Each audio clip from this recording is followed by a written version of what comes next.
அனைவருக்கும் எனது அன்பான வணக்கம். திருவள்ளுவர் இயற்றிய திருக்குறளில் அறத்துப்பால் அதிகாரம் 38 ஊழ் 374வது குறள்.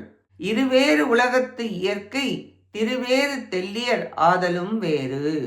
ஒருவன் செல்வம் நிறைந்து காணப்படுகிறான், மற்றவன் கல்வி நிறைந்து காணப்படுகிறான். இவ்விரண்டிற்கும் விதிதான் முன் வினைதான் காரணம். இது உலக இயல்பு.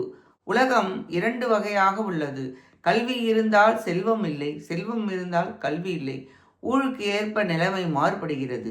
செல்வத்தை சேர்த்தல், பாதுகாத்தல், பயன்படுத்துதல், புகழ், போகம் எனவும் அறிவு தேவையும் ஊழினால் எல்லா வேறுபட்டதும் நிகழ்கிறது.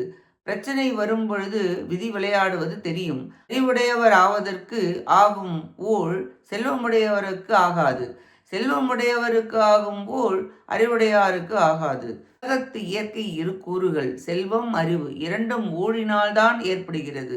இக்குறளாலும் பொருட்கு காரணமாய ஊழின் வலிமை கூறப்பட்டது. நன்றி, வணக்கம்.